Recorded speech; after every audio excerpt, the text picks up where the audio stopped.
Becky Lynch against Bianca Belair for the Raw Women's Championship. We had two incredible entrances here. Becky comes out. They had very much a Marvel-inspired video for Becky Lynch to set up her arrival as a vehicle drives up on the stage and the driver opens the door as Becky comes out. And she, between the hair and like the red makeup, total like David Bowie vibe. I thought it looked really cool. David Bowie vibe, Kiddio vibe, John.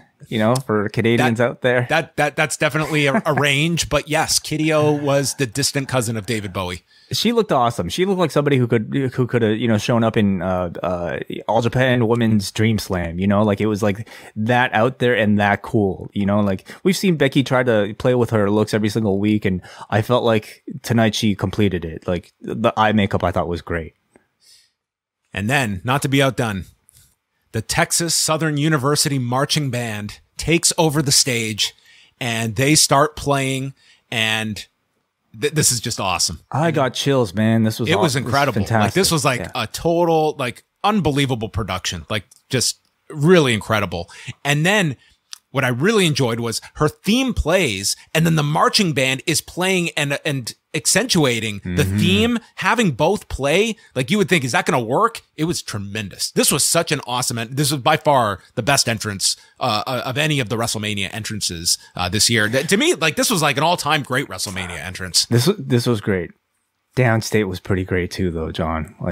We'll compare and contrast. But for a wrestler that we knew was coming in here, it was fantastic. It was a great WrestleMania level entrance. Yeah. The point of these are, by the time the match starts, you make it feel like the biggest match possible. This match felt bigger than it did an hour before the match. Totally. It just felt like a big match by the time the bell rings. We criticize WWE a lot, of course, but you cannot fuck with them when it comes to this level of spectacle and this level of presentation. They know how to do this. They know the appropriate amount of time to wait for those gaps before playing the songs. They know the right amount of time to put the lights down before you do all of this. Their production is incredible, and you got to see it in full force tonight. 9 times out of 10, it's great. And then 1 time out of 10, shaky cam, all this bullshit. Yeah. Well, or a chainsaw with protective glasses to go through foam. NXT budget. It was an attempt. So they start the match with Becky going for the manhandle slam, the perfect way to start this match. And it's avoided. Calling back to the SummerSlam finish, of course. Yes, the 26-second finish. And instead, Belair stops her. She goes for the KOD with Becky landing on her feet. And then she hits the manhandle slam, and Belair kicks out at 2. I thought a tremendous start, the best way to start this match. Immediately sucked this crowd in. Everybody got it. Everybody understood the reference to the SummerSlam match. And from this point on, they worked a finish level pace throughout almost the entire match. Yeah, they went 19 minutes. We saw unorthodox stuff from Becky. She went for a moonsault off the top, and then she's dragging Belair by her braid on the floor, and Belair gets sent into the steps, and her throat is sent into the rope, so playing off of the television angle, allowing Becky to hit a guillotine leg drop, and then both go over the top to the floor. Belair later goes for the handspring moonsault for a 2 count, and then they're on the turnbuckle, and Belair hits Colt Cabana's Chicago Skyline, where she has her on the shoulders and drops her onto the top turnbuckle and follows with a 450 splash. Later, Becky is on the top turnbuckle and hits the Molly go round, which they were trying to describe this in so many different ways.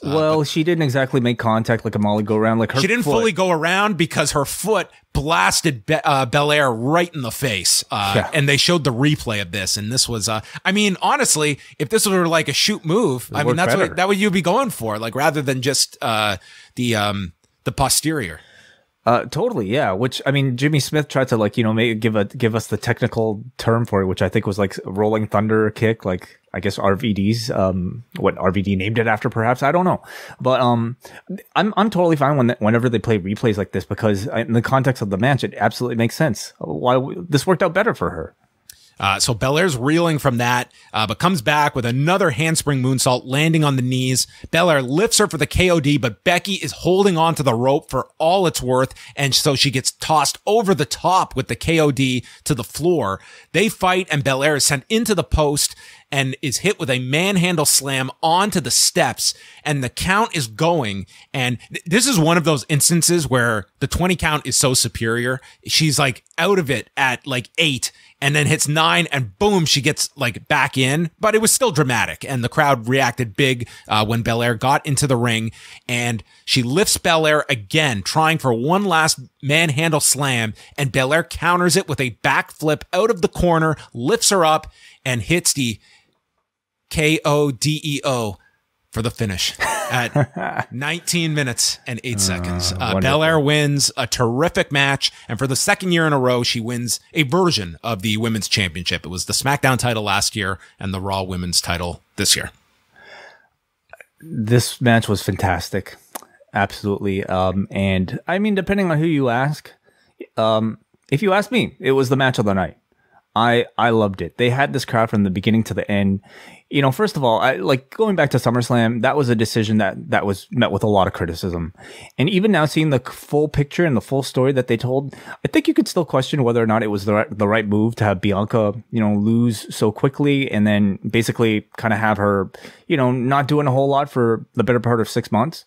But I think what's also forgotten in that is that a lot of people are going back to that and saying, oh, you have to wait for it to play out. A lot of that anger that night was that you had promoted the rematch of the main event of WrestleMania. And even Becky in an interview this week said she was contacted on Monday where they were told we can't do this match. And we promoted it right up until match time. And you took that away from people. So not only did you do this, it took the match away that you advertised, you didn't replace it with something. You did an angle instead of it. So that was also like, it was just false advertising on top of it that I think rubbed people the wrong way. Just the same as if they did this rematch at SummerSlam this year, and just Becky can't do the match, but she's going to do all the media leading up to it, even though the match is not happening. So I think that was a part of it as well that I think upset people. Agreed. Totally agreed.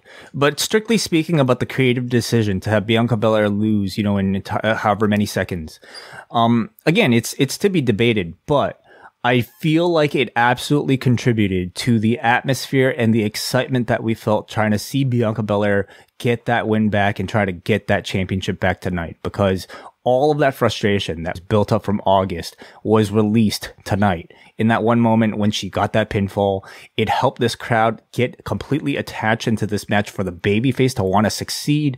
It worked. And we can't say this time that it's, you know, it was a Daniel Bryan situation that they didn't plan for. This was something they planned for from August, this particular moment of having Bianca Belair being crowned at WrestleMania. So I think we have to give them some credit, a lot of credit actually, and especially Bianca Belair and Becky Lynch, because they executed the plan to a T. The atmosphere was incredible. They wrestled like fast for like 90% of this match, never lost this crowd. Yes, there might have been some botches, but there was nothing they couldn't recover from, nothing that derailed this match whatsoever. Fantastic performance. It was great. I thought this was like certainly you know, at this point, like the show to me went to another level. This was just a terrific title match on this show. Which one did you like more, this match or last year's Bianca Belair versus Sasha Banks match? I feel this probably like there was so much like specialness attached to last year's match that I think was just like just the feeling people had watching it. I would definitely have to go back and watch it. My gut reaction is probably this was the better match, although I think last year's was probably going to be the more memorable one to most. My gut reaction is actually the other way around, actually. Like, I mean, and again, so much of that I think is dependent on your personal attachment to the match itself.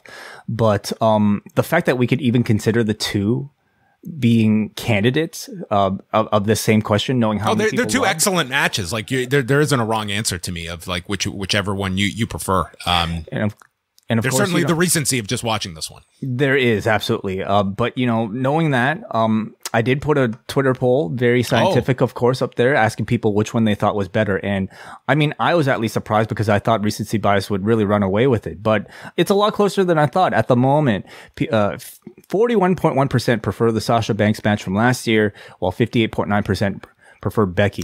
It's not only a it was a very good match last year, but it's also been treated as such in WWE. Like they have played that match up. It's not one that like you're scratching your head to remember it. Like it's one of those matches that they have promoted as a major WrestleMania match. So, that's going to play into things too. But there you go. That is the answer from Wade's Twitter. That's the answer. Official.